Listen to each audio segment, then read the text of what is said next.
அனைவருக்கும் வணக்கம். எப்படி இருக்கீங்க? இப்போ அங்கே வந்து ரொம்ப வெயிலாக இருக்கா? இங்கே வந்து ஆஸ்திரேலியாவில் இலையுதிர் காலம். எல்லா மரத்துலேயும் இலையெல்லாம் மஞ்சள் மசேர்னு இருக்குது. மஞ்சள்னு சொல்லக்கூடாது, இந்த என்ன சொல்கிறது, பழுப்பு நிறத்தில் இருக்குது. வெக்ஸ் ஹீட்டரை போட்டுட்டு ரூம் சூடேறினதுக்கப்புறம் அந்த ஹீட்டரை நிறுத்திட்டு நான் பேசிகிட்டு இருக்கேன். ஏன்னா அந்த ஹீட்ரு ஓடிக்கிட்டு இருந்துச்சுன்னா சவுண்டு கேட்கும். வீடியோவில் ஃபேன் சத்தம் கேட்கும் இல்லையா, அது மாதிரி. இவ்வளோ வீட்டு வேலை இருக்குது, ஸ்கூலுக்கு போகணும், அந்த மழை வருது, துணி துவச்சி காய போட முடியல. ஏன்னா அடிக்கடி மழை வந்துக்கிட்டே இருக்குது. இங்கே வந்து இப்போது ஐப்பசி மாதம் அடைமழை காலம்னு சொல்லுவாங்க இல்லையா, அது மாதிரி. அடுத்த 3 மாதத்துக்கு இப்படி தான் இருக்கும். துணி துவைச்சோன்னா காய போட முடியுமான்னு பார்த்துட்டு தான் துவைக்கணும். அந்த மாதிரி ஒரு குளிர். எனக்கு சைனஸ் இருக்குது, தலைவலி இருக்குது. இவ்வளோ விஷயத்தோடு நம்ம வீடியோ பண்ணி ஒரு ஹவுஸ் ஒய்ஃபு போட்டால் அதில் ஏதாவது விஷயம் இருக்கான்னு பார்க்கணுமா இல்லையா? கமெண்ட்ஸில் வந்து தேவையில்லாத விஷயங்களை பேசி என்னை வெறுப்பேற்றுறது. ஏன் இப்படி பண்ணுறீங்க? ஒரு வீடியோவோட நோக்கம் என்னென்னு கவனிக்கணும். அது வந்து என்ன சார்ந்த என்னோட தேவைக்காக நான் பேசுகிறேன்னா, இல்லை மற்றவங்களோட தேவைக்காக நான் பேசுகிறேன்னா? மலேசியாவிலேருந்து ஒரு கமெண்ட் நேற்று வந்து நான் ரொம்ப கடுப்பாயிட்டேன். அதுக்கப்புறம் அந்த கோவத்தை இன்னொருத்தட்ட வேறு காமிச்சிட்டேன் தெரியாமல். இல்லை, நான் என்ன கேட்குறேன்னா, ஹவுஸ் ஒய்ஃபாக இருந்தால் சமையல் வீடியோ தான் போடணுமா? வேறு எதுவும் பண்ணக்கூடாதா? இல்லை, நான் சின்ன பிள்ளையாக இருந்தப்போ எங்கள் அப்பா என்னை வக்கீலாக்கணுன்னு தான் நினச்சார். அப்புறம் கொஞ்ச நாளில் வந்து நான் ரொம்ப உண்மை பேசினதுனாலையும் ரொம்ப நேர்மையாக இருந்ததுனாலையும் எங்கள் அப்பா சொன்னார், நீ வந்து வக்கீலாகிறதுக்குலாம் லாய்க் கிடையாது, நீ உன்னோட கட்சிக்காரரையே ஜெயிலுக்கு அனுப்பிச்சிருவ, அதனால் டீச்சர் ஆகு அப்படின்னாரு. ஆனால் நான் கம்ப்யூட்டர் சயின்ஸ் படிக்கணும்னு தான் நினச்சேன்.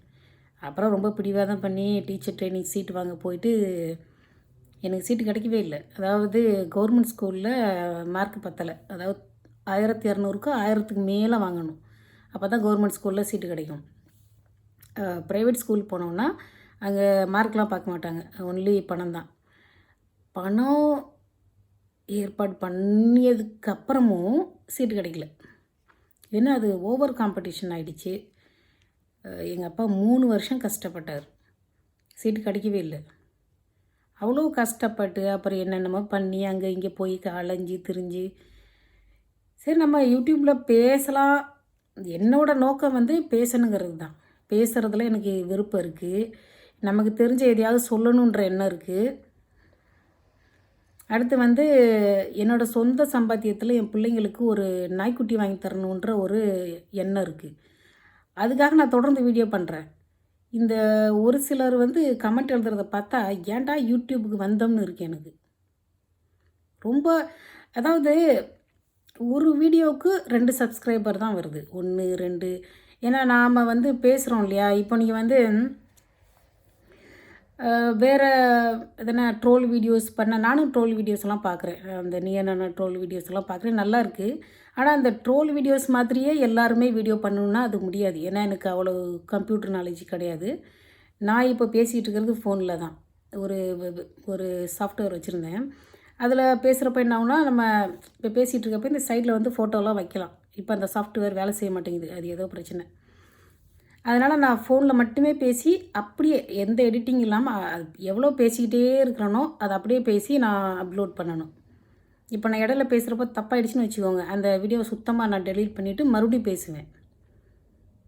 அந்த மாதிரி பேசிகிட்டு இருக்கப்போ நேற்று ஒரு பையன், அது என்ன எனக்கு ரொம்ப மனசு கஷ்டமாக இருக்குது, அதனால தான் சொல்கிறேன். ஹாய் ஆண்டி வணக்கம்னு வந்தது. அது இங்கிலீஷும் தமிழ் இல்லாமல் எழுதுவானுங்க பாருங்கள், ஒரு 2 கட்டம் தமிழ் இங்கிலீஷ் அந்த மாதிரி இருந்தது. நான் வந்து வணக்கம்னு தமிழ் எழுதினேன். அடுத்து வந்து வாட்ஸ்அப் வாங்க அப்படின்னு. நம்ம யாருக்காவது நம்ம வாட்ஸ்அப் நம்பர் இல்லை ஃபோன் நம்பர் கொடுக்க முடியுமா? யாருனே தெரியாத ஒருத்தருக்கு. நான் இங்கே வந்து நான் யார்கிட்டையாவது பேசுகிறேன்னா கூட நான் ஃபோன் நம்பர் கொடுப்பேன். ஏன்னா மூஞ்சிக்கு நேரம் என்னால் வந்து நோ சொல்லிவிட்டு அந்த மாதிரி அவமானப்படுத்த எனக்கு பிடிக்காது. ஆனால் நான் ஃபோன் அட்டன் பண்ண மாட்டேன். இங்கே கூட நான் சிலர் கொடுத்துருக்கேன், பட் நான் பேசவும் மாட்டேன், ஃபோன் பண்ணவே மாட்டேன் அவங்களுக்கு. எனக்கு தெரியும் மூஞ்சிக்கு நேரம் ஏன்னா இந்த ஆஸ்திரேலியாவில் யாரும் வந்து ஃபோன் பண்ணி அப்யூசிவாக பேசுகிறது, இந்த காமெடி பண்ணுறது அதெல்லாம் ஆஸ்திரேலியாவில் பண்ண மாட்டாங்க. பண்ணுனா இங்கே வந்து ஈஸியாக மாட்டிக்குவாங்க, அதனால் பண்ண மாட்டாங்க. ஸோ நான் வந்து ஃபோன் நம்பர் கேட்டால் கொடுத்துட்டு நான் ஃபோன் பண்ண மாட்டேன். ஃபோன் வந்துச்சுனாலும் எனக்கு வந்து அவங்கள யாராவது தெரிஞ்சவங்க இருந்தாங்கன்னா தான் கொடுப்பேன். என்கிட்ட கூட ஒரு ஸ்ரீலங்கன் பையன் இப்போ ஃபோன் நம்பர் வாங்கினார் இந்த கரோசல் ஷாப்பிங் சென்டரில். அவருக்கு தெரிஞ்சவர் தமிழ்நாட்டுக்காரர். அவர் என்னோட ஃப்ரெண்டோட ஹஸ்பண்ட். அதனால் நான் கொடுத்தேன். எல்லாம் நான் வந்து ரொம்ப கேர்ஃபுல்லாக தான் பண்ணுறேன். எனக்கு தெரியும்.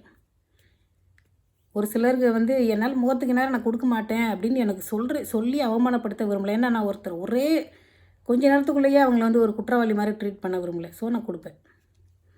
ஆனால் வந்து வாட்ஸ்அப்புக்கு வாங்க. அப்புறம் வந்து நான் சொன்னேன், ஏதோ டீனேஜர் நினச்சிக்கிட்டு உனக்கு ஏதாவது பிரச்சனைனா உங்கள் அம்மா அப்பா கிட்ட சொல்லுன்னு நான் இவ்வளோ டீசெண்டாக எழுதினேன். அந்த நாய் அதோடையாவது போயிருந்துருக்கணும்ல. அதுக்கப்புறம் அது எழுதுது, நான் வந்து ஆன்டி லவ்வரியா அப்படின்னு. எனக்கு அது ரொம்ப கடுப்பாக இருந்தது பாரு.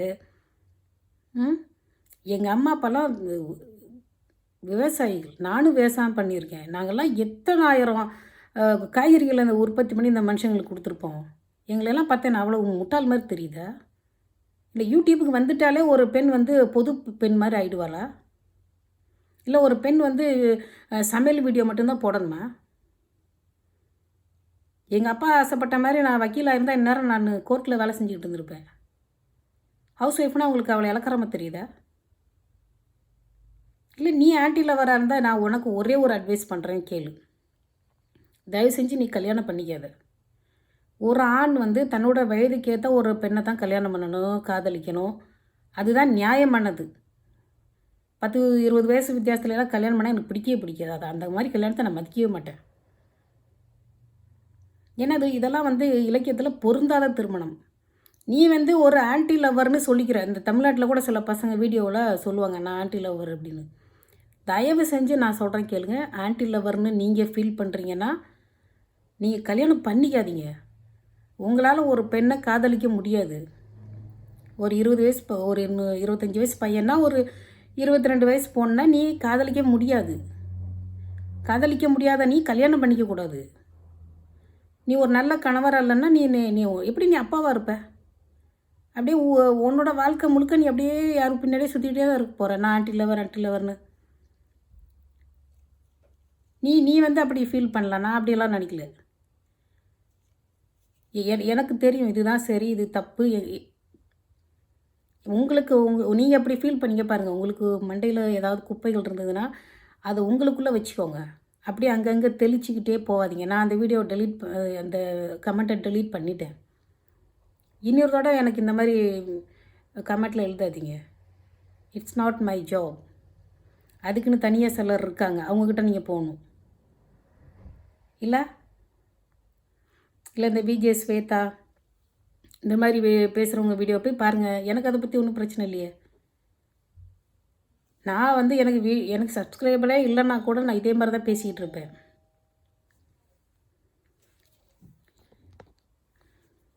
அதனால் உங்கள் குப்பைகளை உங்கள் தலையில் நீங்களே வச்சுக்கோங்க.